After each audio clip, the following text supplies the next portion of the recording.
लोकाभिरामं रणरङ्गधीरं राजीवनेत्रं रघुवंशनाथं कारुण्यरूपं करुणाकरं तं श्रीरामचन्द्रं शरणं प्रपद्ये। मनोजवं मारुततुल्यवेगं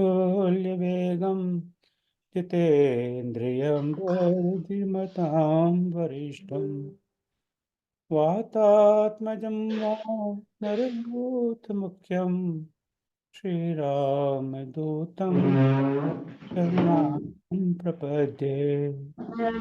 श्रीरामदूतं शरणं प्रपद्ये। श्यावर रामचंद्र भगवान की जय। उमापति महादेव की जय। पवन सुत हनुमान की जय। जय जय श्री राम। तो भाई और बहनों, मानस में जो प्रभु स्तुतियां हैं, विनीता जी का फोन आ रहा है, 1 मिनट। और अब्राहम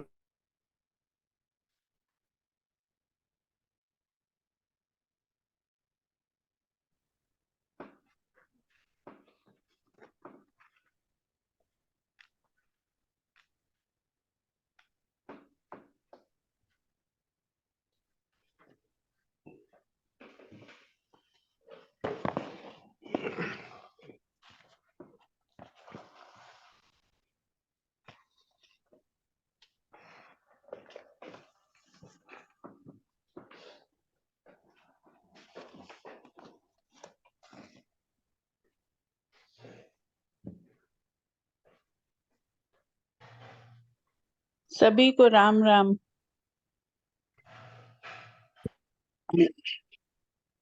तो हम कहाँ था? हमने मानस में स्तुति का अध्ययन करेंगे, इस पर हम चर्चा करना चाह रहे थे और चाह रहे हैं कि हो रही है। और अब तक बालकांड की स्तुतियाँ, अयोध्या कांड की स्तुतियाँ और अरण्य कांड की स्तुति पर चर्चा हो रही है। और आज आदरणीय विनीता मिश्रा जी आगे इस चर्चा को बढ़ाने वाले थे, पर लगता है कुछ आंसर हो गया, क्या हुआ तो वो उनको कुछ स्मरण नहीं रहा है, हम बताना भूल गए। तो वो शायद अब आज जुड़े या ना जुड़े, मुझे पक्का पता नहीं है, अभी लग नहीं रहा कि वो जुड़ पाएंगे। तो आप लोग ये बताएं, आज कैसा क्या करें?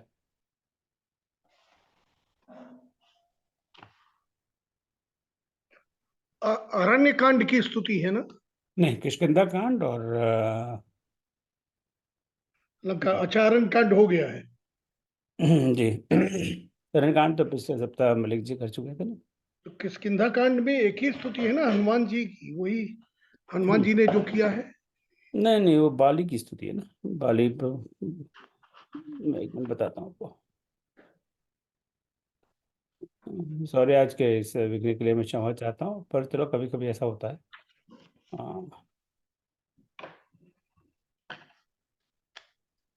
कभी भगवान। कभी क्या सर, पहली बार फॉर द फर्स्ट हाँ टाइम 4 साल हाँ, में आज नहीं तक नहीं हुआ ऐसा। नहीं है वो, तब भगवान में हमारी परीक्षा लेते हैं कि तुम मनुष्य हो, अपने आप को बहुत नीच मार का मत समझो, तुम भी गलती कर सकते हो। प्रभु की माया है। द्विवेदी जी कर सकते हैं, इसमें क्या प्रॉब्लम? हाँ हाँ, नहीं नहीं करेंगे कुछ, एक मिनट रुक जाइए जरा। तो आज है किष्किंधा कांड में बाली और भगवान राम की स्तुति करते हैं। दो मैं आपको इस पर स्क्रीन पर बता दूं, उसके बाद में लेट्स डू दिस।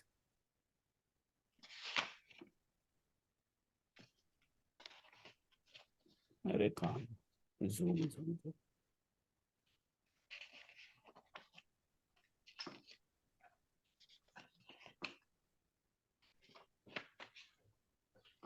तो इसके मैं समझता हूँ 2 विकल्प हैं।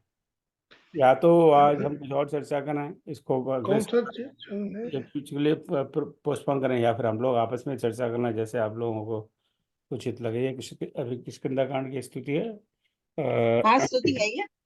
हाँ सो ने गोचर जास्तु गुण हाँ, बाली की स्तुति है। बाली बाली। ने किया है स्तुति, हाँ वही है ना? जी। बाली ने स्तुति की, एक ही स्तुति तो है किष्किंधा कांड में मेरे ख्याल से, बिल्कुल, हाँ है ना? जी।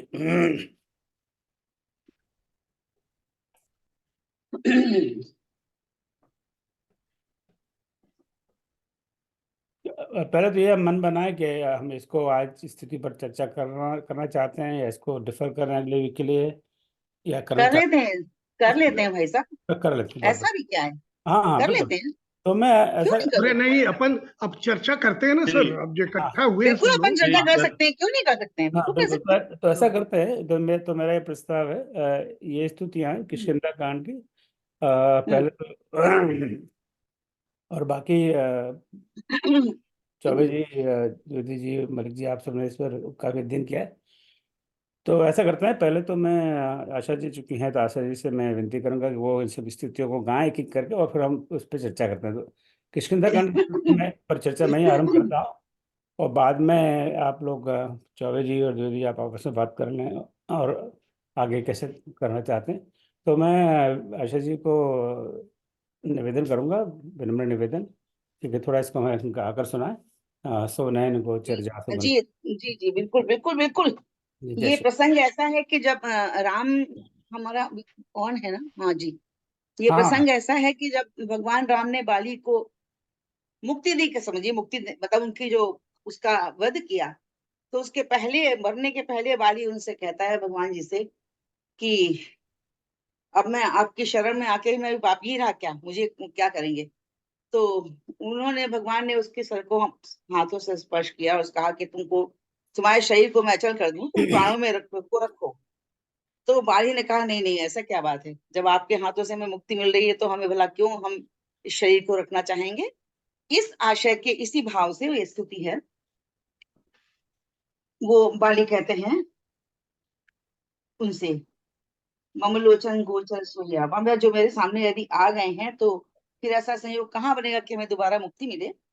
तो ये है, सो नयन गोचर जासु गुण, नित नीति कह श्रुति गावही, जिति पवन मन सो गो निरस करी, मुनि ध्यान कबहु क पावही, मोहि जानी अति अभिमान बस, प्रभु कहे राखो शरीर ही, अस कवन सठ हठि काटि सुर तरु, बारी करही बबूरही, अब नाथ करना, बिलो कहूँ देहु जो बर मागऊ, जहि जो जन्मो कर्म बस, तह राम पद अनुरागऊ, यह तनय मम सम विनय बल, कल्याण प्रद प्रभु लीजिए, गही बाह सुर सरनाह,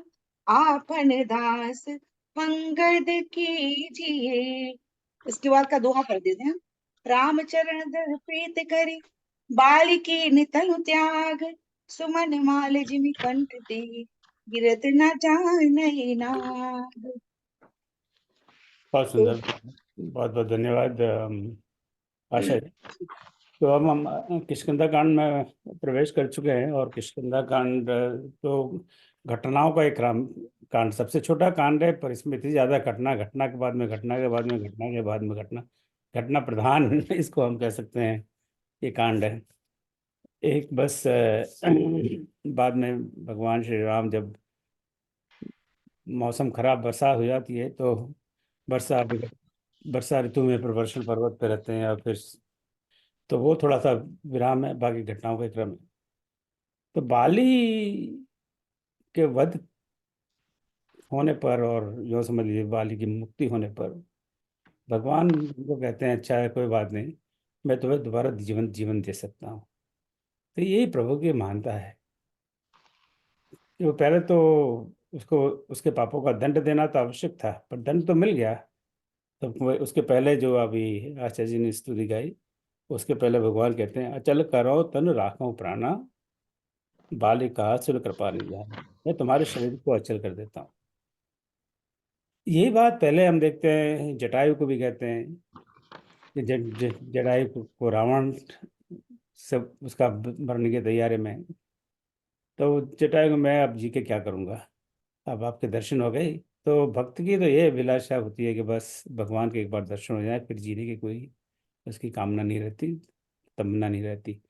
तो यहाँ इसी पंक्ति से पता लगता है बाली कहा सुन कृपा निधान। तो बाली तब कहता या कहते हैं, जो भी हम शिक्षक उचित है उसके लिए, जन्म जन्म मुनि जतन कराई, अंत राम कही आवत नाई। ऋषि मुनि जन्म जन्म तक भगवान का नाम लेते हैं, जय श्री राम, ओम नमः शिवाय, यह ओम नमो भगवते वासुदेवाय, द्वादश मंत्र का उन्होंने बरसों बरसों तक जाप किया। तब कहीं जाकर अगर भाग्य अच्छा हो तो आपको भगवान राम के दर्शन हो सकते हैं। जन्म जन्म मिले जतन कराए, अंत राम कहीं आवत ना है। और जब मरते हैं उस समय अंत में उनके मुंह से राम नहीं निकलता, सारे जन्म राम राम करते रहते हैं। और यही भगवान कृष्ण भगवत गीता में कहते हैं, हम इस बात को जब जानते हैं। अर्जुन को, क्योंकि जो मृत्यु के समय एक बार मुझे या स्मरण करता है, उसको मैं मुक्ति दे देता हूँ, मोक्ष दे देता हूँ, अपनी शरण में ले लेता हूँ। तब अर्जुन कहते हैं अच्छा ये तो बहुत अच्छा, ये तो बहुत सस्ता सौदा है। एक बार कह दो मरते समय हे राम हे कृष्ण, काम खत्म, सारी जिंदगी भर क्या पूजा पाठ करना, राम का नाम लेना। पर वो होता नहीं है, तो उसके लिए तो फिर आप प्रैक्टिस करते रहो, तो हो सकता है रोज राम का नाम लो, रोज कन्हैया का नाम लो, जो रोज शिव जी का नाम, तो हो सकता है कि मरते दिन भी मुंह से वही राम का नाम निकल जाए। पर यहाँ बाली बड़े ज्ञान की बात कहते हैं कि जिंदगी भर हम राम का नाम लें, कृष्ण का नाम लें, भगवान का नाम लें, फिर भी कोई आवश्यकता नहीं है कि अंत समय नाम उनके मुंह से निकले। एक हमें अधिक श्रीमद् भागवत में कथा आती है, आप मुझे नाम बताइएगा, उनका नाम मुझे याद नहीं आ रहा है। उन्होंने अपने पुत्र का नाम नारायण रखा, क्या नाम था उनके, उन्होंने अपने पुत्र का नाम नारायण रखा, उनका नाम क्या था? अजामिल। अजामिल। अजामिल, हाँ अजामिल। अजामिल, हाँ अजामिल का कोई भगवान में निष्ठा विष्ठा नहीं थी, पर उन्होंने कहीं से सुन रखा था कि अंत में नारायण भगवान नाम लो तो मुक्ति मिल जाएगी, तो अपने बेटे का नाम ही नारायण रख दिया कि अंत में हो सकता है मैं बेटे की जरूरत पड़ जाए। तो अंत में जब मरते वक्त बोला नारायण नारायण, तो भगवान को भी कन्फ्यूजन हो गया, भगवान बहुत जल्दी कन्फ्यूज हो जाते हैं, क्या जब मेरा मेरा ही नाम ले रहा है। तो भेज दिए अपने अपने उन्होंने नौकर चाकर के, जाओ उसको ले आओ भाई, उस मेरा नाम ले रहा। बोले आप क्या भगवान इतने भोले भाले हो, वो तो अपने बेटे को बुला रहा है, पर अब एक बार कह दिया सो कह दिया। सो ये भगवान का देखिए ना कि एक इस सिर्फ रामचरितमानस की बात नहीं है, हमारे समस्त ग्रंथों में ये वाली बात है कि भगवान का एक एक बार स्मरण कर लो तो वो आपके पास आ ही जाते हैं, चाहे वो अजामिल वाली कहानी हो, चाहे कोई और दुनिया भर की कहानियाँ हो और कथाएं। यहाँ पर भी बाली अंत में कहता है कि अब तो मेरा अंत आ गया, अब मैं ये ऐसा मौका नहीं कमाना चाहता। बड़ा होशियार है बाली, वो इस तरह का मौका नहीं कमा। अब इसके बाद में अगर मैं जी गया तो बाद में पता नहीं कब ऐसा मौका मिले, मिले नहीं मिले, तो बेहतर ये है कि भैया भक्ति पालो। तो ये लेकिन एक तरह से मैं समझूंगा बाली की समझदारी है, बाली की महानता है और बाली की भक्ति है। तो यहाँ ये स्पष्ट होता है कि बाली यूँ तो अब तक तो नेगेटिव करेक्टर है, और यहाँ से देखिए उसका ट्रांसफॉर्मेशन एक पॉजिटिव करेक्टर की तरह हो जाता है। सो एक जो नेगेटिव मेंटालिटी का व्यक्तित्व है, वो किस तरह पॉजिटिव बन सकता है, ये आई थिंक हम सबके लिए एक पार्ट है, एक बहुत, हम सब में कुछ कम कुछ में ज़्यादा नेगेटिविटी है। मुझे तो पता है, मैं तो नेगेटिविटी से ही पूरा फुल। तो पर यह एक आशा ये हमें देता है कि हम नेगेटिविटी से पॉजिटिविटी की तरफ जा सकते हैं। और तब वो भगवान की स्तुति करता है, जो अभी आशा जी ने गाई। और जो स्तुतियों के जो लक्षण है, मैंने पहले अपने वक्तव्य में कहा था, वही इसमें उनकी चर्चा है। सो नयन गोचर जास गुण नेत नेत कहीं शुद्ध गा वहीं, ये जाय जो हमारी श्रुतियाँ हैं, हमारे वेद है, पुराण है, इतने सारे ग्रंथ हैं, उनको नेति नेति के कर्म करने गुणगान, न नेति मतलब ना इति, जिसका कोई अंत ही नहीं है, अनंत हैं, जो निरंतर गुणगान करती हैं। जित जित पवन मन को निरस कर मुनि ध्यान कबहू पावहीं, और मणिगण उनका हमेशा ध्यान करते रहते हैं। मोहि जान अति अभिमान बस प्रभु करे राखो शरीर ही। और आपने कहा कि तुम अपना शरीर ले लो और मैं तुम्हें जीवन देता हूँ, पर मैं इतना मूर्ख नहीं हूँ भगवान अस्कवन सटी हटी काट सुरतर बार कार बबूर आई। कोई ऐसा मूर्ख ही होगा जो हट पूर्वक कल्प वृक्ष को काट कर उसे बबूर का पेड़ लगाएगा। सो ये एक बुद्धिमानी की बात है जो हम जीवन में नहीं अपना पाते। कई बार हम लोग लौकिक लाभ के लिए बड़े अलौकिक जो हमें मौके मिलते हैं उसको हम गंवा देते हैं। पर ये बात बाली जानता है, वो उसको गंवाना नहीं चाहता है। तो यहाँ वो पहला जो छंद है उसमें उन्होंने इस प्रकार से स्तुति की है। और बाद में जो एक हमने बात चर्चा की थी कि कई बार स्तुति में एक कुछ मन में एक भाव होता है कुछ मांगने का, हमेशा वो जरूरी नहीं है, पर यहाँ एक भाव है। अब उनको ये भी है कि अब तक वो शासन कर रहे थे, सुग्रीव को निष्कासित किया हुआ था, उनके शासन में उनका बेटा है। अब उनकी मृत्यु के बाद में ये तो निश्चित है कि अब सुग्रीव ही राजा बनेगा। अब सुग्रीव राजा बनने के बाद में फिर ये मेरी मेरे बेटे का, मेरी पत्नी का क्या हाल करेगा, ये तो अब बड़े डर वाली बात है। क्योंकि बाली ने स्वयं सुग्रीव की पत्नी को अपनी पत्नी के रूप में रख लिया था। तो ऐसा दुर्व्यवहार, और या यूँ कह लो ऐसा बदला सुग्रीव ले सकता है। तो उसके लिए अब ना फिर करुणा बिल्लो देव जो बर माहूँ, जो जन्म जो जौन जन्मो कर्म बसता राम पद अनुराग हूँ। तो हे भगवान, पहली बात तो ये है कि आप मुझे बस आपके चरणों में हमेशा प्रेम रहे। ये एक बिल्कुल कॉमन थ्रेड है जितनी भी स्तुतियाँ हो। जो भी भगवान का भक्त है प्रभु के चरणों में रहना चाहता है, इसके बिना स्तुति नहीं हो सकती। अगर ये भाव नहीं है कि हम भगवान के चरणों में रहें तो फिर हम आगे मैं नहीं समझता कि बढ़ सकते हैं। तो पहले तो एक मैं कहता हूँ एक कंडीशन है, ये एक शर्त है कि वो स्तुति का एक शर्त है कि मन में भाव हो गए भगवान के चरणों में हो रहे। अब वो अपने मन का भय प्रकट करता है कि मेरी बेटी का क्या होगा।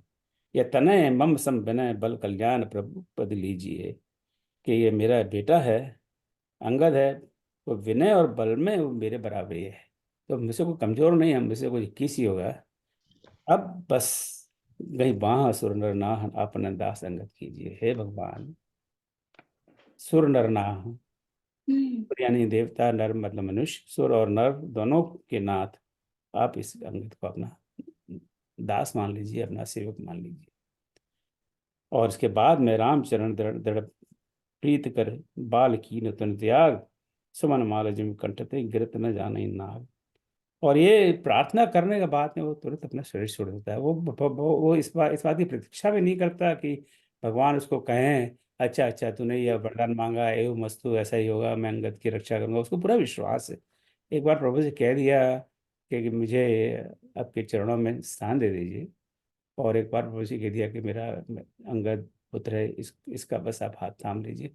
और उसको इतना ज़्यादा कॉन्फिडेंस, इतना ज़्यादा विश्वास है कि वो ये भी नहीं सोचता कि एक बार मुझे हाँ कह दें तभी मैं इस खिसकूँ यहाँ से। वो तुरंत प्राण देता है। प्राण कैसे देता है, बहुत अच्छी एक यहाँ पे रूपक है।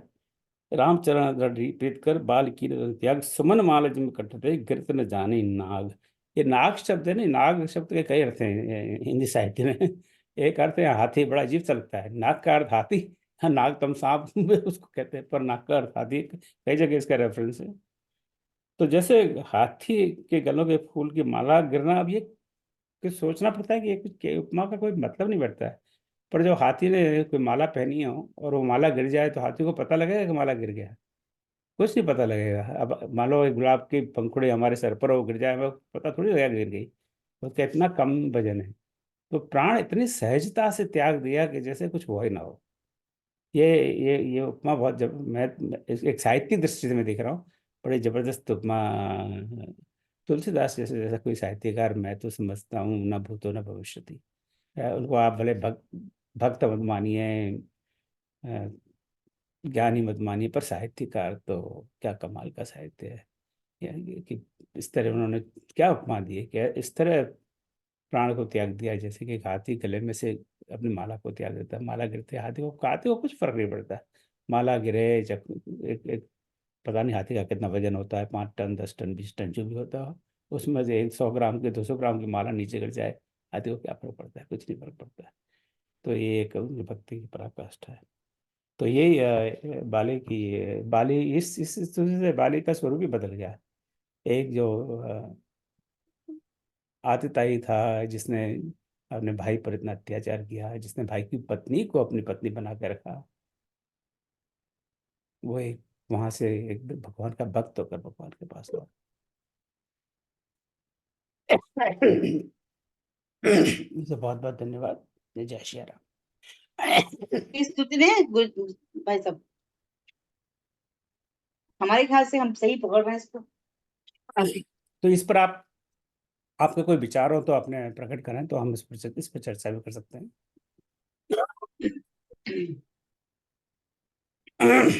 है कोई विचार इस पर किसी का, आपका किसी का? इस इन्हीं पंक्तियों के आगे एक हमको बहुत अच्छी लगती है चौपाई, वो दो हिस्से उसके। जी। उमा दारू जोशित की नाई, सब ही नचावत राम गोसाई।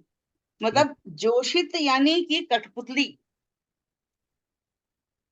कि वो जब शिव जी उससे कहते हैं, उमा से कहते हैं भगवान जी पार्वती से, कि वो सबको जोशित की तरह,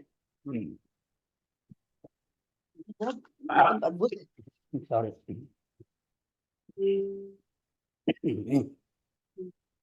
अगली वाली ले भाई साहब, क्या ले स्तुति? लंका कांड में है ये, इंद्र की देवताओं जी। अगली स्तुति जिनके पास तुम स्वरूप, तुम समरूप ब्रह्म अविनाशी, लंका कांड में। हाँ, तो लंका कांड में है, यह है। अगर आपके पास मानस है तो आप जरा खोल लीजिए। मानस है मेरे पास, बिल्कुल नहीं नहीं, है। आपसे नहीं कह रहा मैं। जो लंका कांड में दोहा 109 के बाद में तीसरी पंक्ति है। तुम सम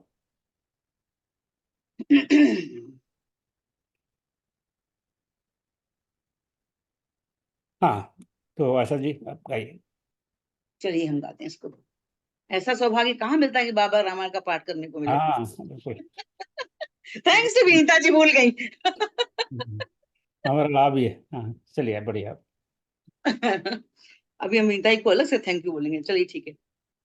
तुम समरूप ब्रह्म विनाशी, सदा एक रस सहज उदासी।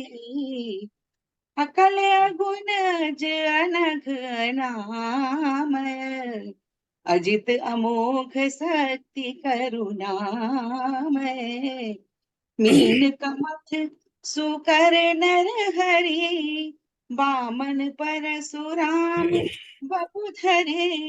जब जब नाथ सुरन दुख पायो, नाना तनु धरि तुम्है नसायो। यह खल मलिन सदा सुर द्रोही, काम क्लोभ मद रत अति कोही। अधम शिरोमणि तव पद पावा, यह हमरे मन विस्मय आवा। हम देवता परम अधिकारी, स्वार्थ रत प्रभु भगति बिसारी। भव प्रवाह संतन हम परे, अब प्रभु पाहि शरण अनुसरे। बस यहाँ तक है देवों की प्रार्थना, राम जी की, भगवान श्री राम की। आई हमने उसको ऐसे ही कहा था। थैंक्स टू विनीता जी, हमारा बहुत सीरियस मन नहीं था। बहुत मीठा गाया आपने। बात सुंदर, थैंक्स। बात सुंदर। तो ये है लंका कांड की स्तुति है, जो अगर आपके पास मानस हो तो दोहा 109 के बाद में तीसरी पंक्ति है। तो आप में से कोई इसके चर्चा लीड करेंगे? तो रावण का वध हो चुका है और सीता जी तो अभी लंका में ही है। अब उनको बुलाने के लिए भगवान हनुमान जी को भेजते हैं कि भैया सारे काम मैं तो तुम्हारे पर ही डिपेंडेंट हूँ, वहीं जाइए और आप सीता जी को आदर के साथ ले आइए। तो एक जो बहुत बड़ा विवादास्पद एक बात जो बना रखी है कई तथाकथित विद्वानों ने, मानस में दो बातें। एक तो यह है कि सीता जी की अग्नि परीक्षा, और दूसरी बात है सीता जी का निष्कासन। सीता जी का निष्कासन तो रामचरितमानस में है नहीं, तो हम तो ये मानते हैं और मैं तो ये मानता हूँ कि ऐसा कभी कुछ हुआ ही नहीं। ये तो सब कपोल कल्पना है। मानस में नहीं है तो नहीं है। हम तो मैं तो मानस का विद्यार्थी हूँ। पर यहाँ ये बात जो दोहा 108 में जो इस स्तुति की थोड़ी पहले, वहां पे जब सीता जी वहां आ जाती हैं, वो स्वयं देखिए ना, सीता जी का हरण हुआ वहां से लेकर यहाँ तक की बात थोड़ा सा बैकग्राउंड जाकर चर्चा करते हैं, then we can understand this स्तुति। सीता जी का हरण हो गया, हालांकि उन्होंने उसके भी थोड़ा पहले अयोध्या कांड में चलते हैं। जब उन्हें वनवास मिला, तब सीता जी अपनी सास के पास जाके कहती हैं कि भाई अब मैं क्या करूं। राम को नहीं कहती हैं, सास को कहती हैं। ये भी थोड़े दिनों पहले हमने चर्चा रामायण क्लास में की थी। और वहां पर सीता जी का, राम जी का और कौशल्य माता का ट्रायलॉग है। 3 लोग बात करते हैं और बहुत महत्वपूर्ण संवाद है। और राम सीता का सबसे बड़ा संवाद वही है। राम सीता में बहुत लंबा संवाद नहीं है मानस में, पति पत्नी है पर बहुत ज्यादा बात नहीं करते। इसका मतलब नहीं गणमान बनी है, उनको उनको गॉसिप करने की आदत नहीं है, इधर उधर की बातें कर रहे हैं। और वहां पर बहुत विस्तार से बात होती है। श्री राम सीता जी को बहुत समझाते हैं कि आपको तो वनवास मिला नहीं है आपको जाने की आवश्यकता नहीं है। और वन में बहुत सारे कष्ट हैं, बहुत दुख है, बहुत संकट है। और वहां तो कभी जरूरी नहीं है कि कुछ कुछ आलू प्याज भी खाने को मिल जाए। और वहाँ राक्षस हैं, जंगली जानवर हैं, आप मत चलो, बहुत समझाते हैं। हमेशा खतरा बना रहता है। लेकिन सीता जी नहीं मानती, और सीता जी की अपनी दलील है, तो राम को ले जाते हैं। तो देखिए, राम जी को अगर सीता से प्रेम नहीं होता तो वही क्यों इतना उनको समझाते, राइट। तभी वहाँ और वो कहते हैं मैं चल रहा हूँ, हाँ चल चल, अच्छा भाई मेरे लिए एक रोटी बनाने वाले थे मेरे साथ, नहीं तो हमारे मेरे जैसे स्वार्थी होता है, चल भाई चल, मेरा मेरा रोटी वोटी का इंतजाम हो जाएगा, नहीं तो मुझे खुद हाथ से रोटी बनानी पड़ेगी। उनको इतना समझाते क्यों, तुरंत ले चलते। तो वहाँ आप देख सकते हैं कि एक लौकिक रूप से मैं बात कर रहा हूँ, एक अलौकिक बात करने की मेरे मेरे में कोई क्षमता नहीं है।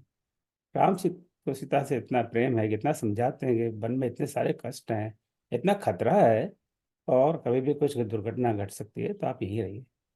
फिर भी वो चलती हैं। तो वो भी अगेन वो प्रेम के कारण वे उनको ले चलते हैं, सीता जी के प्रेम के कारण, उनके आग्रह के कारण। और जो उन्होंने उनको भय था, वही बात यहाँ होती है कि सीता जी का हरण हो जाता है।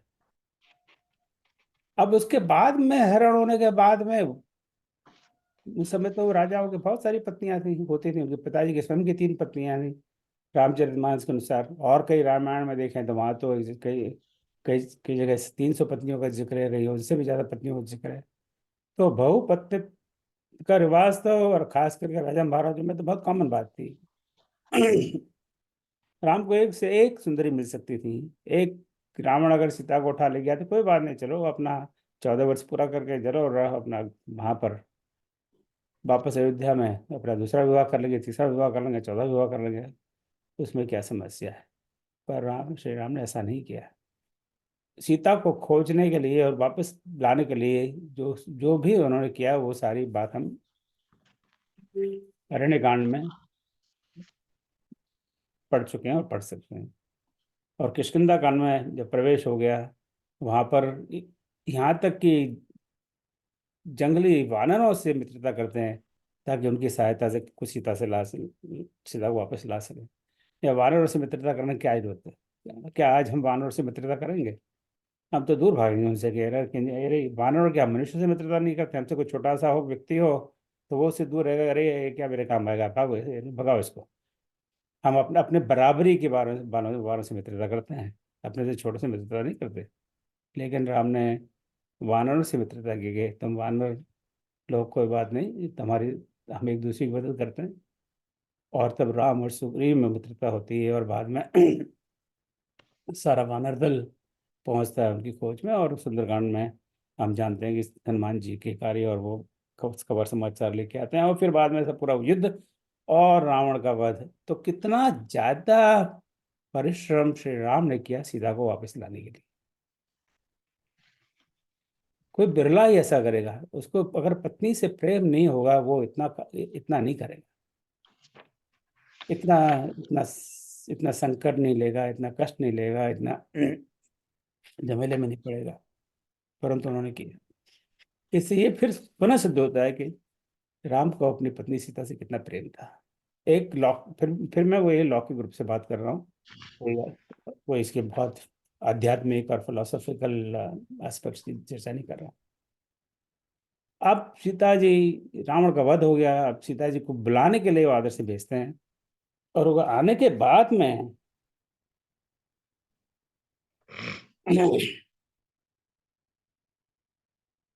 अब क्या किया जाए। अब कहते हैं तही कारण करुणानिधि कहे कछुक दुर्बात। आप क्यों स्क्रीन शेयर करते हैं महोदय?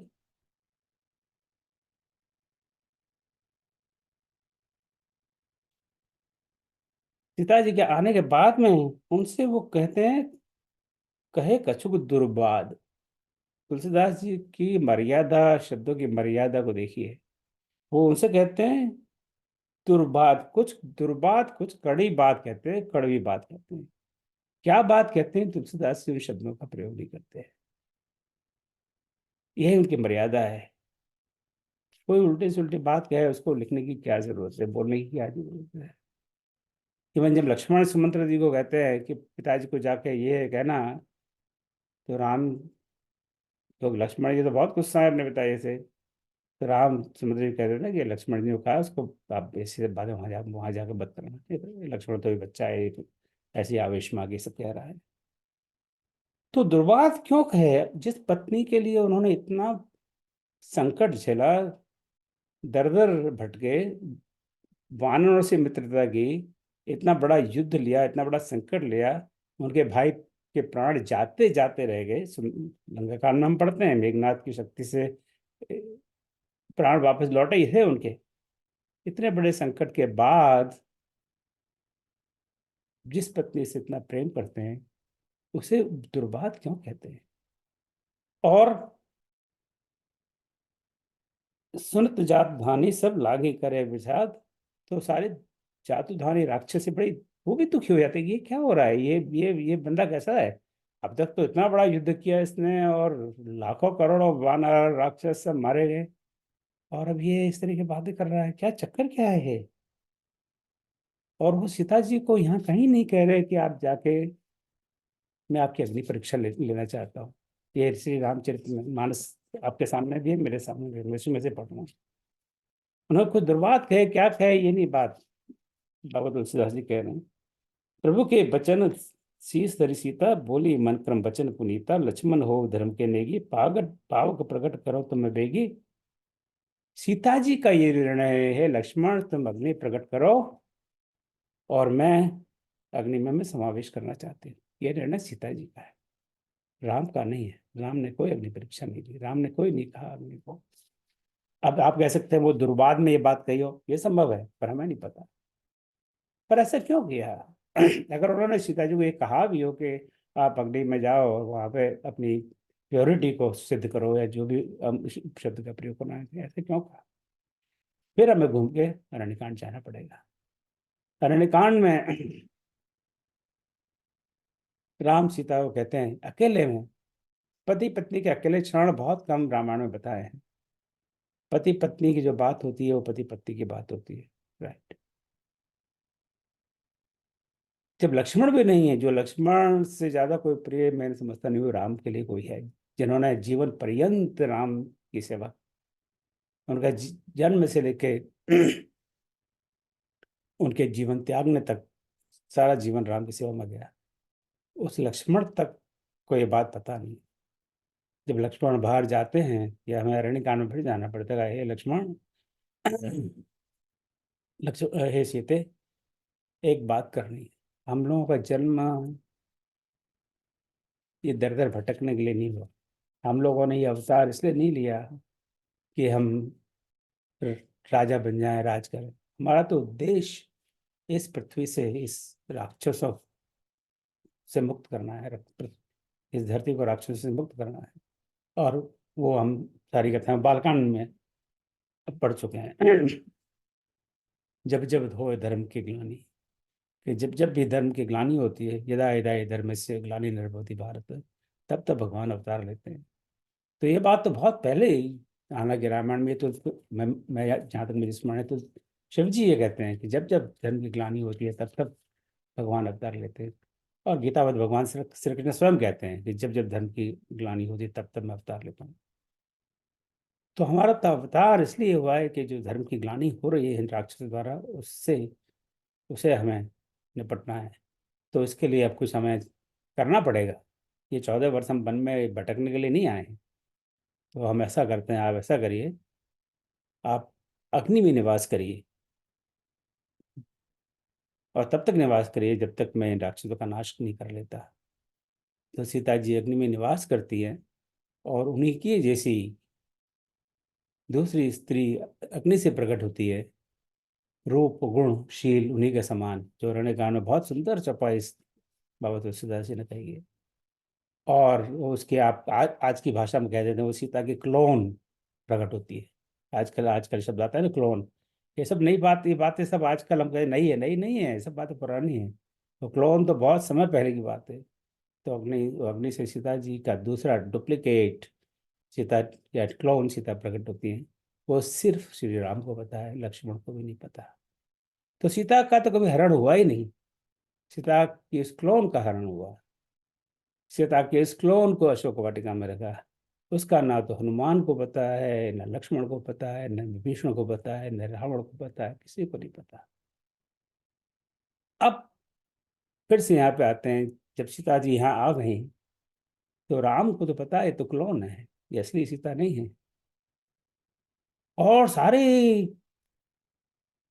देवतागण जो स्तुति अभी आशा जी ने गाई, वो सब स्तुति इनके करेंगे तो क्लोन की स्तुति करेंगे, ये तो ठीक नहीं है। ये सारे मेरे वानर दल है, ये सब इनकी सीता मानकर इनकी इनकी पूजा कर रहे हैं, इनकी अर्चना कर रहे हैं, इनकी भक्ति कर रहे हैं, पर ये तो सीता नहीं है, ये तो गलत है, इसे मुझे ठीक करना है। अब तो मुझे असली सीता चाहिए, ताकि असली सीता को इस समाज के विश्व के समक्ष प्रकट करूं। अब उसको कैसे, असली सीता तो अग्नि में है। अब वहां तो एकांत तो है नहीं, ऐसा तो नहीं कह सकते अच्छा भाई सब वानर लोग, लक्ष्मण सब थोड़ी देर के लिए चले जाओ, मुझे सीता से कुछ प्राइवेट में बात करनी है। ये तो संभव है नहीं। अब क्या किया जाए, तो सीता जी को अग्नि में कैसे प्रवेश करवाया जाए?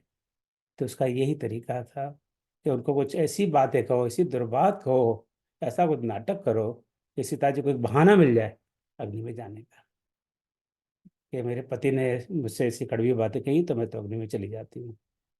यह हमें समझने की आवश्यकता है। जो तथाकथित विद्वान इसको लेकर निंदा करते हैं, उनको ये समझाने की आवश्यकता है कि पूरी पूरी कहानी को आप समझिए, तब हमें इसका पता लगेगा। तो सीता जी जो असली सीता को प्रकट करने के लिए उन्होंने ये दुर्बात कहे, ताकि बाकी लोगों को लगा कि अरे ये क्या ऐसी बात, तो अपने बदनामी उन्होंने स्वयं ने ली। भगवान श्री राम ने समाज की बदनामी ली। आज भी लोग उनको बदनाम करते हैं इस बात को लेकर। अपनी प्रतिष्ठा उन्होंने दांव पे लगा दी, ताकि उनके भक्तों को असली सीता का के दर्शन हो सकें, असली सीता की वो स्तुति कर सकें। तो तब वो असली सीता प्रकट हुई, और तब अग्नि ने स्वयं प्रकट होकर वो असली सीता को भगवान राम श्री राम को दिया। और उसके बाद में अब तो सब बात जब जाहिर हो गया। अब ये हालांकि आगे ये बात सिर्फ राम और सीता को ही पता है और किसी को नहीं पता। और फिर तो देवता आगे इनकी स्तुति करते हैं, क्योंकि देवताओं का जो काम था वो अब निपट गया। राक्षसों का वध करना, रावण का वध करना, वो समाप्त हो गया। तो कम से एक बार थैंक यू तो बोले। हालांकि देवताओं का स्वार्थी तुलसीदास जी ने बार बार कहा है, देवता रहे सदा स्वार्थी। यहाँ तो वो स्वयं ही कह रहे हैं। एक कहीं कहाँ पंक्ति थी, अपने पढ़ी भी थी अभी, आए देव सदा स्वार्थी। ये वो तो हमेशा वो स्वयं ही कह रहे हैं, हम देवता परम अधिकारी, स्वार्थ रत प्रभु भगति बिसारी। हम देवता अधिकारी योग भी स्वार्थ परायण में आपकी भक्ति को बुलाकर। तो देवता तो सदा स्वार्थी रहे हुए हैं, अपना मतलब निकलना चाहिए। तो स्वार्थ होने की प्रवृत्ति कोई नई नहीं है, ये बहुत पुरानी प्रवृत्ति है। तो पर कम से कम एक थैंक यू तो बनता है तब रघुपति अनुशासन पाई, माते चले सिरुनाई। आए देव सदा स्वार्थी, बचन कही जनु परमारथी। कि हमने स्तुति तब जी की थी शिव जी के कहने पर कि भगवान की स्तुति करो, भगवान तो सब जगह है, प्रेम ते प्रकट होए भगवान। वहाँ कहीं वैकुंठ में जाके या क्षीर सागर में जाके या कहीं जाने की जरूरत नहीं है। अयोध्या जाने की जरूरत नहीं है भगवान के लिए। आजकल बड़ी भीड़ हो रही है अयोध्या जाने के लिए। राज्य जिसको देखो वो अयोध्या जाना चाहता है। जो जाता है वो बड़ा फटाफट फेसबुक पे और इंटरनेट पे फोटो पहले पोस्ट करता है, भगवान का दर्शन बाद में करता है वो। तो ये आजकल का जो दिखावा है कि सबको पता लगना चाहिए मैं अयोध्या हो गया है। पर यहाँ पर भगवान को शिव जी स्वयं कहते हैं, ये ना भगवान तो मन में है, जहाँ मन से आप प्रार्थना कर भगवान स्वयं प्रकट हो जाते हैं। आपको न अयोध्या जाना है, न काशी जाना है, न मथुरा जाना है, न वृंदावन जाना है, न कहीं नहीं जाना है। वो मना नहीं करते जाने के लिए, पर वहाँ कुछ जाने की आवश्यकता नहीं है, कोई नेसेसरी कंडीशन नहीं। तो महाकालेश्वर जाने की जरूरत नहीं है शिव जी को देखने के लिए। शिव जी सब जगह व्याप्त हैं। तब वो भगवान यहाँ भगवान प्रकट होते हैं और यहाँ भी देवताओं की स्तुति करते हैं। तब तब कहते हैं ठीक है, मैं आता हूँ, मनुष्य का रूप लूंगा। और उनकी स्तुति जो उस समय उन्होंने की थी, जब सबसे पहली स्तुति जिसकी हमने चर्चा की थी, उसके बाद में भगवान अब देवता स्वयं आते हैं कि अब तो उनका पूरा काम हो गया। बीच में जो उन्होंने काफी अड़ंगे डाले, बीच बीच में उन्होंने भरत जी को भी भटकाने की कोशिश की, मथुरा को भी भटकाने की कोशिश की, हम तो जानते हैं। और यहाँ पे इवेंचुअली अंग्रेजी में कहते हैं ना, all is well if end is well. So अब ऑल इज वेल, सब समाप्त हो चुका है। अब तो चलो भाई जाके एक बार थैंक यू कह दें, कि हो सकता है आगे जाके फिर हमें इनकी जरूरत पड़ जाए। और आगे फिर जरूरत तो पड़ती है हमें, देखते हैं बाकी कृष्ण कृष्ण युग में फिर तो जरूरत पड़ती है। तो बाकी स्थिति तो आप जानते हैं। दीन बंधु दयाल रघुराय, देव की जीवन पर दया है, विश्व द्रोह रत खलिय कामी, निज अगदेव कुमार गामी। मैं इसके एक लाइन पर नहीं जा रहा। तो समरूप ब्रह्म विनाशी, सदा एक रस जुदासी, अकल अनुज नाम है, अजित अमोघ शक्ति करुणा है। अब इस पंक्ति को देखिए नहीं, चौपाई गर्दाली को। अकल अगुण अज अनग अनाम है, अजित अमोघ शक्ति करुणा में। 1 2 3 4 5 6 7 8 शब्द हैं। 8 में से 7 शब्द अ से शुरू हो रहे हैं। अब हिंदी के विद्वान आप बताएंगे कौन सा अलंकार है, राइट? ये क्या? अनुप्रास है, हाँ, छह का तो अनुप्रास अलंकार वृत्यानुप्रास, छह का नहीं, है। वृत्या जिसमें 2 बार से ज्यादा हो, वृत्यानुप्रास। वृत्यानुप्रास, जी जी जी, सॉरी, सही कह रहे हैं तो आप, वृत्तानुप्रास है। हाँ, तो बाबा एक ही हाँ, उसकी वृत्ति और होती है। आज हमारे यहाँ देश में बहुत सारे कवि हैं, जो हर आदमी अपने आप को कवि समझता है। मैं एक चुनौती देता हूँ, कोई इस तरह का एक पंक्ति लिख के बता दे जिसमें 8 शब्दों में से 7 शब्द है, एक ही अक्षर से, एक ही उससे आरंभ होते हो। मैं वास्तव में चुनौती देता हूँ, अरे ये विशेषण है। राइट? तो अकल अगुण अज अनग अनावे अजित अमोघ शक्ति, छह शब्द आशीष हो रहे हैं, सिर्फ एक शब्द है करुणा। तो ये सौंदर्य है इस काव्य का। उनके गुणों का वर्णन तो है ही है, पर देखिए क्या सौंदर्य इस तुलसीदास जी की रचना का है। नील कमल सुकर नरहरि, बावन परशुराम बाबूधरी। इसी एक चौपाई में उनके सारे अवतारों की बात कर दी उन्होंने। मत्स्य अवतार, कच्छप अवतार, वारा अवतार, नृसिंह अवतार, वामन अवतार, परशुराम अवतार। तो 1 2 3 4 5 6, भगवान राम 7वां अवतार है। हम सब जानते ही हैं, राइट? 7वां ही है ना? गलत नहीं कह रहा। तो ये 7वां अवतार है। उसके पहले 6 अवतारों को एक ही अर्धाली में उन्होंने उल्लेख कर दिया। देखिए उनकी कविता का सौंदर्य, तुलसीदास जी की। जब जब नाथ कर दुख पायो, नाना तन धन तुम्हें नसायो। यह खल मलिन सदा से द्रोही, काम लोभ मद रति अति कोई, अदम श्रोमणि तव पद पाव, ये हमरे मन में इसमें भाया। वो भी आश्चर्य कर रहे हैं कि इतना बड़ा पापी है, इतना बड़ा दुष्ट है, इसने भी परम पद पा लिया। और ये तो हम बहुत कंफ्यूज हैं इस बात का, हमारे मन में बड़ा आश्चर्य हुआ कि इतना बड़ा पापी है, इसको तो कम से कम सबसे घोर नरक में जाना चाहिए था। पर भगवान की आत्ममुक्ति हुई, वो तो भगवान के पास ही जाएगा। हम देवता परम अधिकारी, स्वार्थ रत प्रभु भगत विसारी, भव प्रवाह संतत हम परे, अब प्रभु पाए शरण अनुसरे। तो फिर वही कहते हैं, हे भगवान आप हमारी, आपकी शरण में हमारे, कर बिनती सुर सिद्ध से रहे, जयते जो अत्स प्रेम तर पुलक विधि, स्तुति करे भाव। तो ये देवताओं की स्तुति है भगवान श्री राम की, रावण की मुक्ति के बाद में, रावण के बाद के बाद। जय श्री राम। और अब आप आपके कोई विचार हो इस विषय पर मैं देखिए बिल्कुल बिल्कुल बिना किसी तैयारी के इम्प्रॉम्प्टू बोल रहा हूँ। मैं क्षमा चाहता हूँ, कुछ गलत सलत बात कर रहा हूँ। पर भगवान मुझे आप सब आशीर्वाद दें ताकि उल्टी सुल्टी कुछ बात कर जाओ तो क्षमा। आपने भाई साहब रामचरितमानस को ऐसा बाय हार्ट कर रखा है ना कि उसमें आप कभी गलत बोल ही नहीं सकते। नहीं, ऐसी ऐसी कोई बात नहीं है। नहीं सर, और क्या। आपने जो अभी बताया, इसमें एक और थोड़ी सी मैं जोड़ना चाहूंगा हाँ इतनी हाँ, सब बातों के, चलो भाई साहब। कहिए। कि आप देखें कि रावण की मृत्यु के बाद स्तुति नहीं है।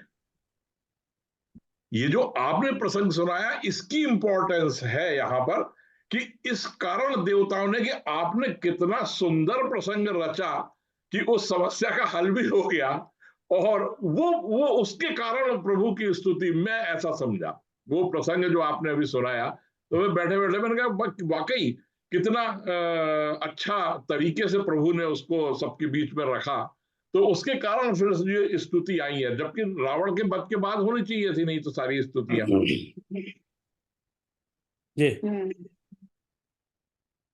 बहुत बहुत इसके बाद धन्यवाद। ब्रह्मा जी की स्तुति है, करें क्या?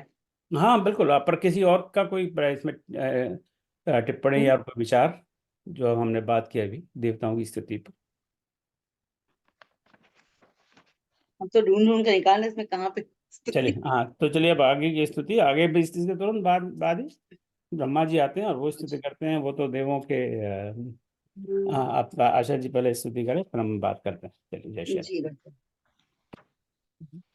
जय राम सदा सुख धाम हरे, रघुनायक सायक चाप धरे, भव बारन दारन सिंह प्रभो गुण सागर, नागर नाथ विभु तन काम अनेक अनूप छवि, गुण गावत सिद्ध मुनीन्द्र कवि, जसु पावन रावण नाग महा, खगनाथ जथा करि कूप गा, जन रंजन भंजन सूख भयम, गत क्रोध सदा प्रभु बोधमयम्, अवतार उतार अपार गुणम मही भार, विभंजन ज्ञान घनम, अज व्यापक मेघ मनादि सदा, करुणा कर राम नमामि मुदा, रघुवंशी विभूषण दूषण कर कृत भूप विभीषण, दीन रहा गुण ज्ञान निदान, अमान अजम नित राम नमामि, विभुम विरजम भुजदंड प्रचंड प्रताप बलम, खल बंद निकंद महाकुशलम, विनुकारन दीन दयाल हितम, छवि धाम नमामि रमा सहितम, भवतारण कारण काज परम, मन संभव दारुण दुख हरम, सर चाप मनोहर त्रोण धरम, जन जारुण लोचन रूप वरम, सुख मंदिर सुंदर श्री रमणम, पद्मदमार मुधा ममता समनम, अनवद्य अखंड न गोचर गो सब, रूप सदा सब होई न गो, इति वेद बदंति न दंत कथा, कबिया तप भिन्नम भिन्न जथा, कृतकृत्य विभो सब बानरे, निरखंति तवानन सादरे, दिगदे जीवन देव शरीर हरे, तव भक्ति बिना भव भूलि परे, अब दीन दयाल दया करिए, मति मोरि विभेद करी हरिए, जहि ते विपरीत क्रिया करिए, दुख सो सुख मानि सुखी चरिए, खल खंडन मंडन रम्य क्षमा, पद पंकज सेवित सुंबुरुमा, नपनायक ही बरदान मिदम, चरणाम्बुज प्रेम सदा सुभदम। ये यहाँ तक ब्रह्मा जी की स्तुति थी। विनय कीन चतुरानन, प्रेम पुलक अति गात, शोभा सिंधु बिलोकत, रोचन नाही आघात। बहुत सुंदर आशा जी, बहुत बहुत धन्यवाद। तो ये है, अब देवता सब तो चले गए, स्तुति करके जो अभी हमने बात की 2 मिनट पहले, कर विनती सुर सिद्ध सिद्ध सब रह जाते कर जोर, अथ सप्रेम तन पुलक विधि स्तुति करती बहुर। तो इस दोहे में पहली पंक्ति में तो देवता गण जो स्तुति करते हैं उनकी बात की, पर उससे उन देवताओं में ब्रह्मा जी भी होंगे, क्या लग रहा है आपको? तो ब्रह्मा जी को लगा, पेट नहीं भरा कि ये देवता लोग तो फिर भी अपने मतलब की बातें कर रहे हैं, तो कि मैं स्तुति करता हूँ प्रभु की। तो ब्रह्मा जी स्तुति करते हैं, अति सप्रेम तन पुलक बेदी स्थित कर। तो आप में से कोई चर्चा लीड करेंगे इस विषय पर?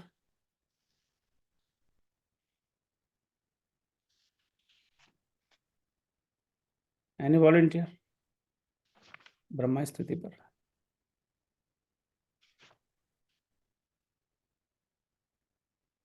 तो पहले तो ब्रह्मा जी को थोड़ा समझने की कोशिश करें।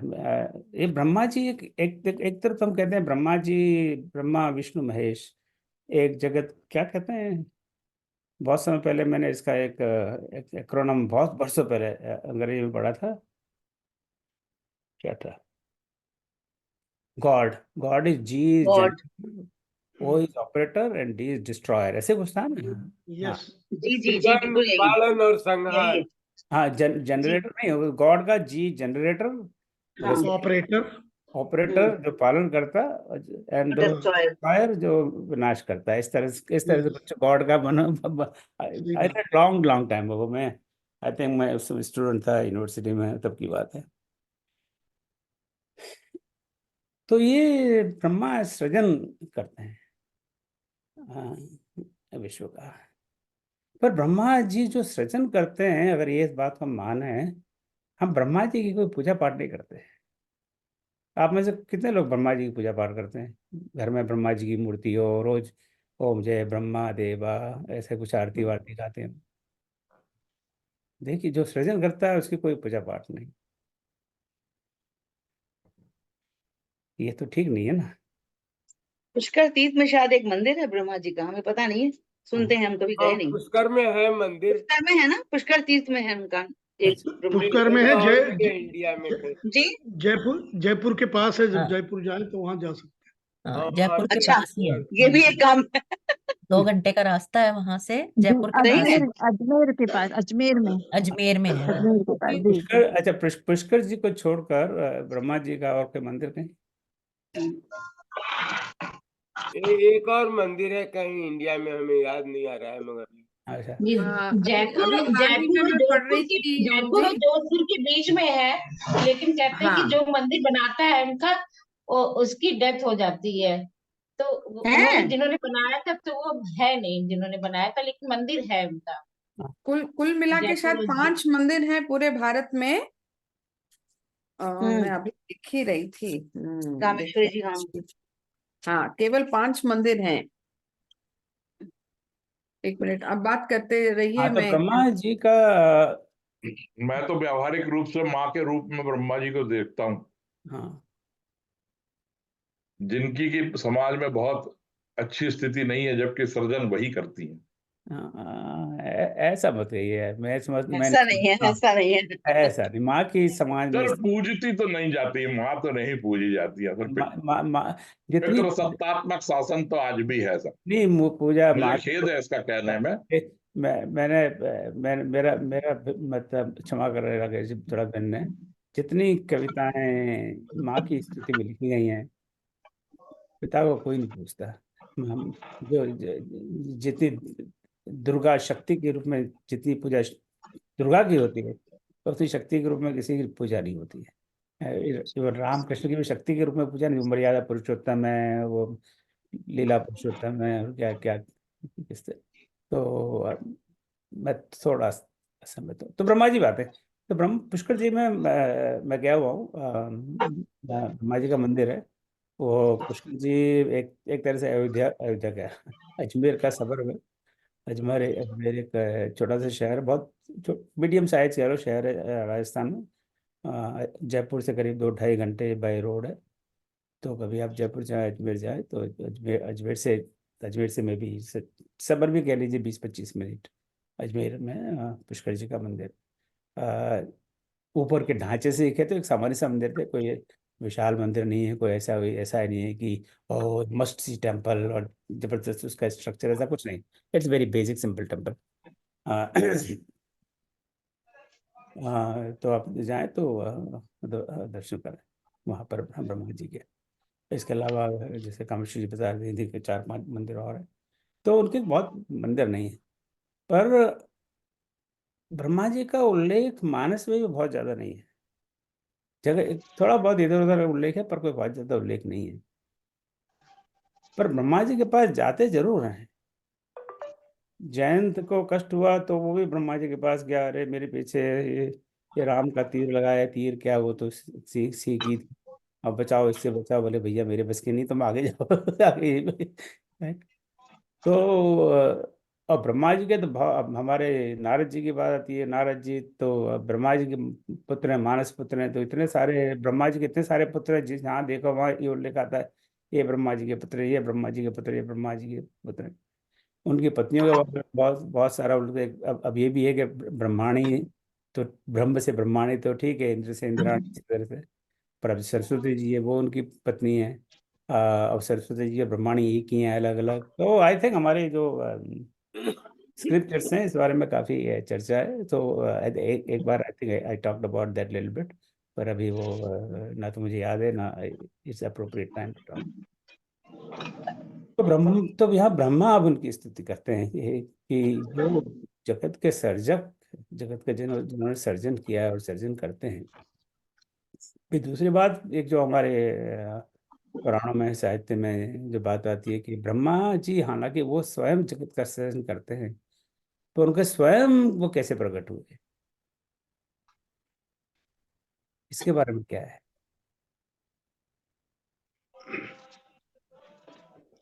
देखिए, सबसे पहले आदिशक्ति हैं, जो सब होते हैं आदिशक्ति हैं।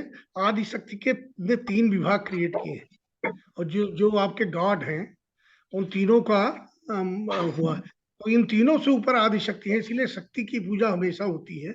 शक्ति के बाद फिर ये निर्माण करने वाले और विधि विधान बनाने वाले ब्रह्म जी, और उसके बाद विष्णु जी जो पालन पोषण करते हैं, और शिव जी जो संहार करते हैं। और उसी हिसाब से उनकी पत्नियां भी हैं कि जो विधि विधान बनाएंगे उनको विद्या सरस्वती होना चाहिए, जो संसार का पालन पोषण करेगा उनके साथ में लक्ष्मी होना चाहिए संसार चलाने के लिए, और जो संहार करेंगे तो उनके लिए शक्ति चाहिए, इसलिए शिव जी के साथ शक्ति है, ऐसा जो आता है। बहुत बहुत धन्यवाद।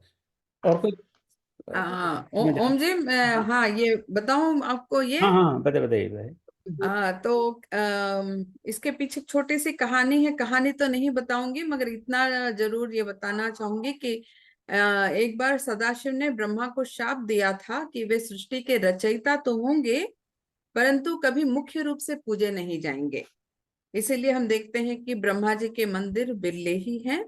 एक मंदिर है पुष्कर में, जो राजस्थान में है, एक गुजरात में है, एक बेंगलुरु में, और एक केरल तिरुचिरापल्ली, और एक है पानाजी से 60 किलोमीटर की दूरी पर। तो ये 5 या 6 जगह हैं जहाँ पे ब्रह्मा के मंदिर हैं। और फिर उसके उपरांत सदाशिव ने विष्णु को यह वरदान दिया कि वे हमेशा हर अवतार में पूजनीय होंगे। तो बाद में ब्रह्मा से क्षमा मांगने पर सदाशिव उन्हें क्षमा कर देते हैं। ये उनके पीछे की कहानी है। अच्छा, थैंक यू। हाँ, तो यस। गुजरात में एक जगह है, हालांकि मुझे पता नहीं, उसका नाम ही है ब्रह्मखेड़ा। हाँ, तो ब्रह्मखेड़ा शायद इसलिए कि वह ब्रह्मा जी का मंदिर है, but I am not quite sure कि वो ब्रह्मखेड़ा नाम है किसी जगह से। तो एक जो पौराणिक कथा जो मैंने सुनी कि ब्रह्मा जी स्वयं भगवान विष्णु के नाभि से प्रकट हुए हैं। आप मुझे जरा इस बात का या तो पता हो तो सहमति करें, या मेरी बात गलत हो तो खंडन करें। यही ठीक बात यही है कहानियों में। हाँ नाभि से उत्पन्न हुए हैं कमल के ऊपर। हाँ नाभि तो से, हाँ कमल हाँ से। उनके नाभि के कमल से और उस पर ब्रह्मा जी उत्पन्न हुए। तो ब्रह्मा जी अगर जगत के सर्जक हैं और इस कथा को हम माने तो भगवान विष्णु तो ब्रह्मा जी के सर्जक हैं। तो या आप कहते ब्रह्मा जी हमारी माँ है, तो ब्रह्मा जी की माँ तो भगवान विष्णु है। वहां से ब्रह्मा जी का सर्जन है, अगर इस कथा को हम माने। अब ना माने तो हम वो तो बात अलग है। वो मैंने लास्ट वीक में जो कहा था वाल्मीकि जी का श्लोक जो है उसमें तो बताते हैं कि जानकी जी तेजति पालती हरती पाए रुख कृपा निधान की। वो तो जानकी जी करते हैं, बाकी तो नाचने वाले हैं तीनों जो है, ब्रह्मा विष्णु और महेश, वो तो नाचने वाले हैं उनके सामने में। तो अभी नमस्कार गुप्ता जी। हाँ कहाँ आप? अभी बजरंगी हाँ बजरंग गुप्ता यहाँ जी पे। नमस्कार। हाँ राम हाँ राम। अभी ना ये जो आप बात ब्रह्मा जी की पूजा के उठाए हुए हैं या सृष्टि की जो ना, हाँ अभी एक सज्जन से मेरी मुलाकात हुई तो उनसे मैंने ये 2 प्रश्न मैंने पूछे थे कि एक तो ये सृष्टि की रचना कैसे हुई, तो उन्होंने बताया था कि सबसे पहले एक योग माया है। योग माया ने अपनी शक्ति से ब्रह्मा को पैदा किया था और उसी योग माया ने विष्णु को और शिव को पैदा किया था, लेकिन योग माया ने सबसे पहले ब्रह्मा को पैदा किया। तो योग माया ने कहा कि आप हमारे साथ सृष्टि संचालन में हमारा सहयोग करिए। तो ब्रह्मा ने मना कर दिया। तो जब ब्रह्मा ने मना कर दिया तो उन्होंने अपनी तृतीय नेत्र से इनको ब्रह्मा जी को भस्म कर दिया। फिर उन्होंने विष्णु को पैदा किया। विष्णु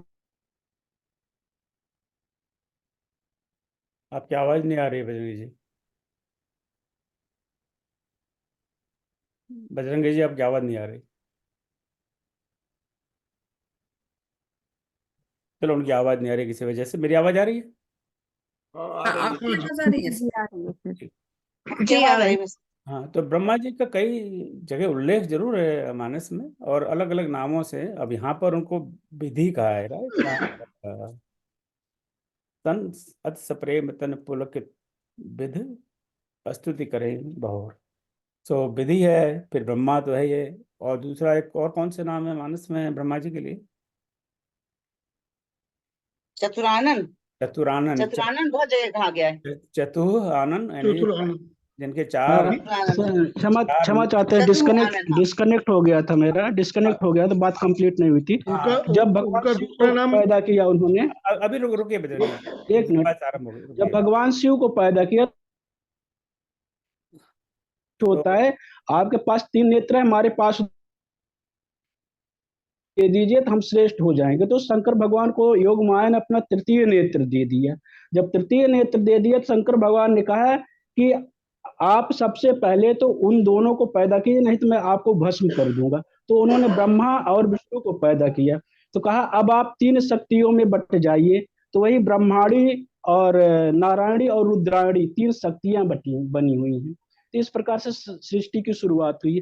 पुराणों में कई मतलब कुछ ऐसी कथाएं होती हैं कि जो हमारी समझ में तो अलग अलग, पुराणों में लोग अपने अपने हिसाब से उसकी व्याख्या करते हैं कि भगवान विष्णु के नाभि से ब्रह्मा जी पैदा हुए हैं। यहाँ पर कुछ इस प्रकार से उन्होंने बताया था। हमने दूसरा प्रश्न उनसे ये भी पूछा था कि भगवान विष्णु को देखा जाए तो हमेशा यंग दिखते हैं, अरे लेकिन ब्रह्मा जी बजरंग जी, चलिए चलिए, आप सब विषय से बहुत भटक रहे हैं। तो मेन टॉपिक पे हम रहते हैं। तो ब्रह्मा जी के लिए शब्द है चतुरानन। इनके 4 मुख हैं चतुरानन। इसी तरह हमारे यहाँ पंचानन भी है। अदानंद। दशानन भी है, राइट? नहीं, शरानन भी है, खरानन भी है, खरानन भी। कार्तिकेय, कार्तिकेय है। राइट। और हमारे जैसे लोग हैं अनंत आनंद, बहुत मुख से बोलते रहते हैं बिना इधर उधर की बातें। और अज उनका नाम का बहुत उल्लेख है मानस में। तो यहाँ पर वो स्तुति करते हैं। इस बात से बाकी सारी स्तुति तो वो भगवान के गुणों की बात है, तो उन पर एक एक करके हम नहीं जा रहे। जय राम सदा सुखदाम हरे रघुनायक सहायक चाप धरे। आगे मैं आशीष जी ने पढ़ा था तो मैं नहीं पढ़ रहा। पर अंत में वो कुछ मांगते नहीं है, पर मांगते ये हैं, अब दीन दयाल दया करिए, मति भोर विभेद करी हरिये, जय जीते विपरीत क्रिया करिए, दुख सो सुख मान सुखी चरिए। तो जो मैं विपरीत काम करता हूँ और जो दुख है उसे सुख मानकर आनंद से विचरता हूँ। खल खंडन मंडन रम्य क्षमा पति पंकज सेवित संभुमा नृप नायक देव वरदान बिदम नाम बुद्धि प्रेम सदा शुभदम। बस अंत में प्रभु से ये स्तुति का मैं समझता एक दीर्घ पाठ है। अंत में मुझे ये वरदान दीजिए कि आपके चरण कमलों में सदा मेरा कल्याण में प्रेम हो। जो बात हमने अभी 2 मिनट पहले देखी थी देवताओं की स्तुति में, बाली की स्तुति में, कि भगवान के चरण कमलों में प्रेम होना चाहिए। अगर वो नहीं है तो कोई स्तुति नहीं, उसके बिना कोई स्तुति नहीं। विनय कीन चतुरानन प्रेम पुलक अधिघात शोभा सिंधु बिलोकत लोचन नहीं अघात। अब अगली स्तुति पर चलते हैं क्योंकि हमारा समय भी होना है, पर चूंकि आई थिंक मेरे ख्याल से एक स्तुति है ना बालकांड में। हाँ, तो आशा जी एक है, 2 रहे हैं भाई लोग, अभी 2 है। 2 है शायद। एक एक तो ये है, एक तो ये होगी जो हाँ ठीक है, ठीक है। इंद्र की और शिव की 2 की स्तुति है, एक बची और है। हाँ जयराम 2 से है, होगा। हाँ चलो 2 है एक, ना? हाँ लेट्स 2 या फिर रुक जाए, या क्या आप लोग क्या क्यों समय होना है, व्हाट डू यू थिंक? जैसा कहिए। पंचों की क्या राय भाई? जयराम शोभा धाम है, शोभा धाम है ये। इंद्र जी कहते हैं वन ही वन में ओके चलो परीक्षितों के। हाँ चलो इस स्तुति पर चर्चा कर लेते हैं, फिर बाद में भी मतलब चलिए। ये लंबी है स्तुति, वैसे काफी लंबी। हाँ नहीं कहे लगता काफी लंबी नहीं, चलिए आप पढ़िए आराम से। जय राम शोभा धाम दायक प्रणत विश्राम घृत तृण बरसर चाप भुज दंड प्रबल प्रताप जय दूष नारी खराणी मर्दन निशाचर धारी यह दुष्ट मायुनाथ भय देव सकल सनाथ जय हरण धरनी भार महिमा उदार अपार जय रावणारी कृपाल के जातु धान बिहार लंकेश अति बल गर्भ के बस से सुर गंधर्व मुनि सिद्ध नर खगनाग हठि पंथ सब के लाग पर द्रोह रत अति दुष्ट पायो सुफल पापिष्ट अब सुनहु दीन दयाल राजीव नयन विशाल मोहि रहाति अभिमान नहीं को मोहि समान अब देख प्रभु पद पंकज गतिमान प्रद दुख पुंज को ब्रह्म निर्गुण ध्याव अव्यक्त जय श्रुति गाव मोहि भाव कोसल भूप श्री राम सगुण स्वरूप वैदेही अनुज समेत मम हृदय करहु निकेत मोहि जानिए निज धास दे भक्ति रमा बिना निवास। उसके बाद भी दे भक्ति रमा निवास त्रास हरन सरन सुखदायकम सुखधाम राम नमामि कामनीक छवि रघुनायकम सुरवृंद रंजन द्वंद भंजन मनुज तनु अतुलित बलम ब्रह्मादि शंकर सेव्य राम नमामि करुणा कोमलम। अब करी कृपा बिलो की मोहि आय सुदेह कृपाल काह करो सुन प्रिय वचन बोले दयाली। यहाँ तक दीन दयाल, इसके पहले तक स्तुति उस छंद तक। बहुत बहुत धन्यवाद। आई थिंक इस पर थोड़ी सी चर्चा कर लेते हैं, फिर आज का समापन करेंगे। तो अभी हमने देखा था ब्रह्मा जी स्तुति करके चले जाते हैं, और उस स्तुति और उसके बीच में एक बहुत मधुर प्रसंग है, वो है महाराज दशरथ पधारते हैं। तो मैं समझता हूँ वो महाराज दशरथ की बात कर लेते हैं, वो सकता है स्तुति पर अगले सप्ताह चर्चा करेंगे, वो कई बार छूट जाती है। अब तो महाराज दशरथ का क्या काम, वो तो वृत्ति हो गई, वो तो राम राम कही राम कही राम राम कही राम चले गए, वो तो सुरधाम। अब यहाँ पर जब ब्रह्मा जी स्तुति करके चले आते हैं, तही अवसर दशरथ पाए। अब दशरथ सुरलोक में गए हैं, उनका मोक्ष नहीं हुआ। ये अभी आजकल जो क्विज चल रहा है उसमें एक प्रश्न शायद या हो गया है, अभी चल रहा है, तो काफी उस पर चर्चा हो रही है। तो जो दशरथ की मुक्ति नहीं हुई, मोक्ष नहीं हुआ उन्हें। और वहां पे उस दोहे पे आप जाके देखेंगे, वहां पे कहते हैं वो सुरधाम गए, राम राम कहे राम, और अपना शरीर छोड़कर वो सुरधाम गए, सुर के धाम गए, मोक्ष उनको प्राप्त नहीं हुआ। अभी वहीं पे वो एक तरह से वेटिंग में, वो एक वेटिंग लाइन में, वेटिंग एरिया है। सुरधाम उनके लिए एक वेटिंग एरिया है। कई बार नहीं होता वेटिंग एरिया में जाके बैठते हैं, तो वेटिंग एरिया में वेट कर रहे हैं। अब जब ये सारे समाचार उनको मिले कि मेरे पुत्र ने इस रावण का वध कर दिया, तब वो आते हैं सुरधाम से। तनय बिलोक नयन जलशाय, अनुज सहित प्रभु बंधन की ना, आशीर्वाद पिता दब दीना। तो वो एक पिता के रूप में आए अपने पुत्रों से मिलने, और पुत्र ने, एक पुत्र ने, राम एक पुत्र है, और अनुज यानी लक्ष्मण पुत्र हैं, वो अपने पिता को वंदन करते हैं, उनकी स्तुति करते हैं, और पिता उनको आशीर्वाद देते हैं। और तात सकल तव पुण्य प्रभाव, जीतियों अजय निशाचर नाव। और राम कहते हैं हे पिताश्री, आपके पुण्य से हमने ये राक्षसों पर विजय प्राप्त की है। ये बार बार श्री राम जी कहते हैं कि मैंने इनके वजह से निशाचर विजय प्राप्त की है। हम आगे जाके उत्तरकांड में देखेंगे, जब राम जी गुरु वशिष्ठ से इन सब वानरों को इंट्रोड्यूस कराते हैं, तब कहते हैं कि हे गुरुश्रेष्ठ, इन वानरों की वजह से मैंने विजय प्राप्त की है। वानरों कहते हैं गुरु के आशीर्वाद से मैंने विजय प्राप्त की है। वो कभी कहीं ये नहीं कहते कि मैंने विजय प्राप्त की है। यहाँ तक अभी सीता जी के साथ पुष्प भगवान बैठ के जाएंगे, तो वो कहेंगे देखो यहाँ पर लक्ष्मण ने मेघनाथ को मारा, और यहाँ उसने उसको मारा, और यहाँ पर कुंभकर्ण और रावण जैसे आता ही मारे गए। वो चौपाई का पढ़ के ना वो लगा क्या कमाल की चौपाई है। वहां ये नहीं, वहां लक्ष्मण ने मेघनाथ को मारा ये लिखते हैं, पर वहां ये नहीं लिखते कि मैंने रावण को मारा, मैंने कुंभकर्ण मारा। यहाँ हते रावण क्या दुखदाई, इस तरह की कुछ चौपाई है वहां पर। यहाँ पे रावण और कुंभकर्ण मारे गए, जो अंग्रेजी में कहते हैं पैसिव वॉइस, तो पैसिव वॉइस का प्रयोग करते हैं, एक्टिव वॉइस का नहीं। पर मेघनाथ के लिए कहते हैं मेघनाथ को लक्ष्मण ने मारा, वहां नहीं कहते हैं मेघनाथ मारा गया। तो just look at the beauty of that, जो विनम्रता, जो विनम्रता का इस कलयुग में तो करीब करीब नाश ही हो चुका है। इस तरह की विनम्रता तो देखने को कहीं नहीं मिलती। तो यहाँ भी वो कहते हैं कि आपके पुण्यों का प्रभाव है जिससे ये निशाचर सारे मारे गए। अब यहाँ ये चौपाई बहुत मैं समझता महत्वपूर्ण है। रघुपति प्रथम प्रेम अनुमाना, चितई पितई दृढ़ दृढ़ ज्ञाना, ताते उमा मोक्ष नहीं पायो, दर्शत भेग भगति मन लाए।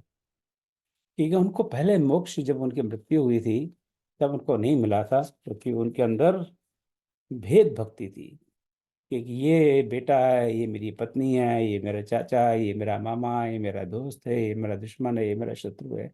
अगर ये भाव हो रहेगा तो मुक्ति नहीं मिलेगी, क्योंकि उनकी तो मृत्यु हुई बस इसी शोक में हुई कि मेरा बेटा मेरा बेटा मेरा बेटा मेरा बेटा बन को गया, मेरा बेटा बन में चला गया, मेरा बेटा है नहीं।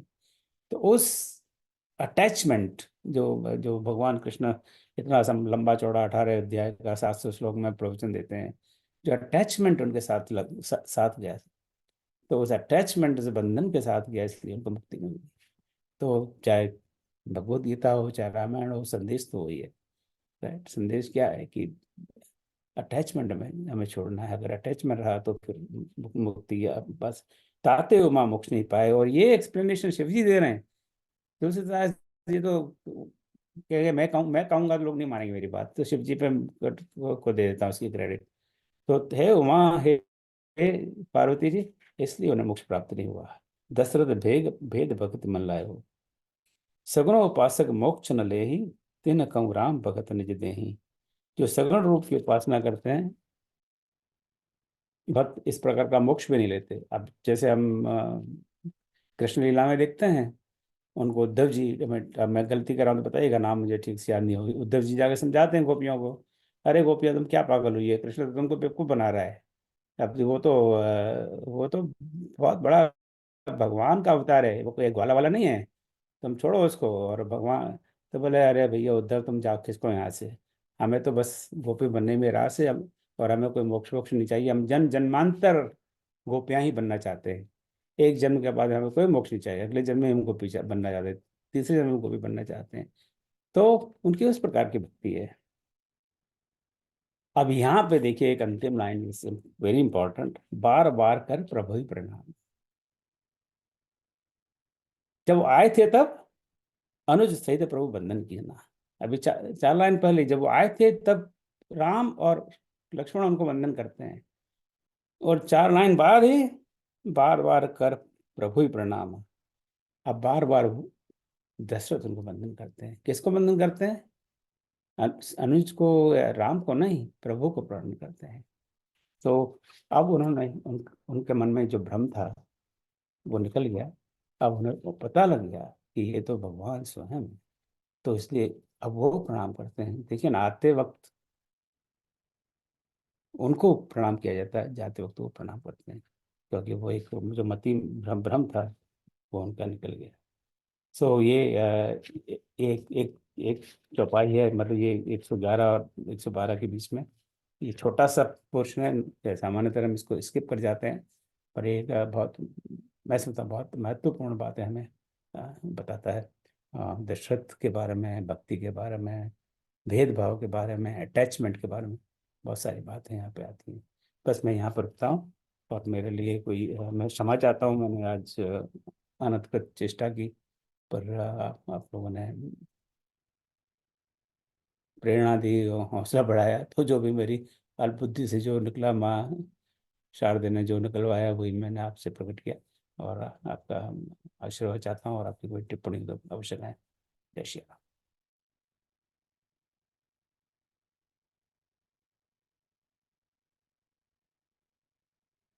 बहुत बढ़िया भाई साहब, और उसमें बहुत बहुत बढ़िया। ही अच्छी व्याख्या हुई। ये दशरथ वाला सब भूल जाते हैं।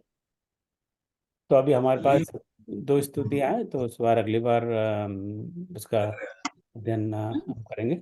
सो I will talk to Vineeta ji, और वो अगली बार करेंगे। और बाद में उसका अगली बार थोड़ा सा, तो उत्तरकांड में भी कितनी स्तुति से सी।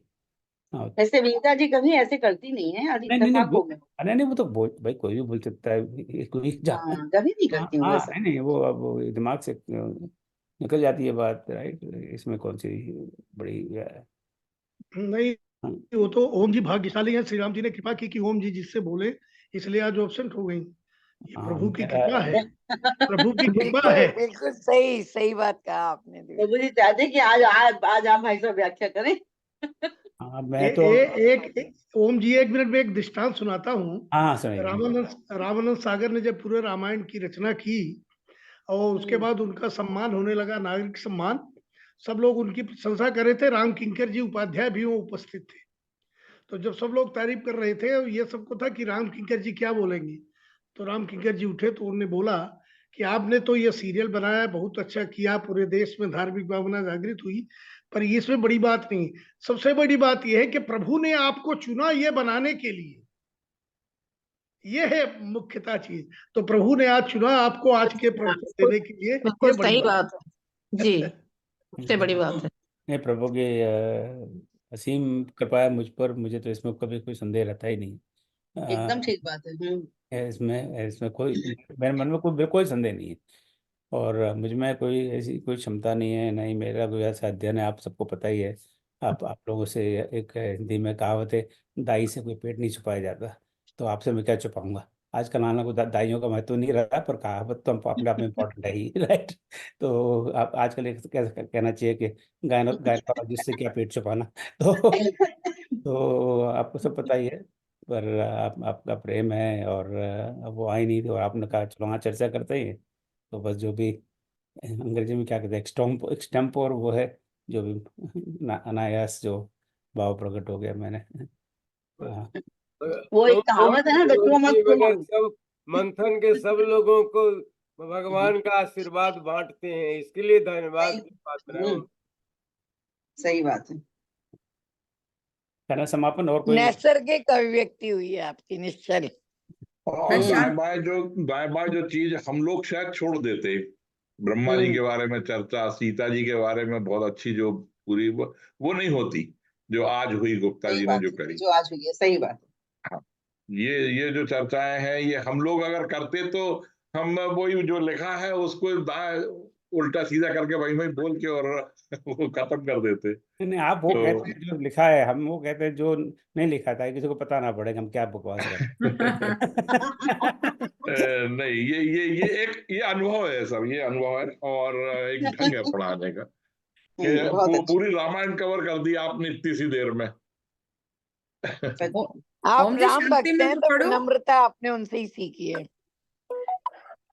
ओम जी शांति मंत्र पढ़ लो। हाँ please, thank you. Thank you. ओम सर्वेषां स्वस्तिर्भवतु, सर्वेषां शान्तिर्भवतु, सर्वेषां पूर्णं भवतु, सर्वेषां मङ्गलं भवतु। ॐ सर्वे भवन्तु सुखिनः, सर्वे सन्तु निरामयाः, सर्वे भद्राणि पश्यन्तु, मा कश्चित् दुःखभाग् भवेत्। ॐ असतो मा सद्गमय, तमसो मा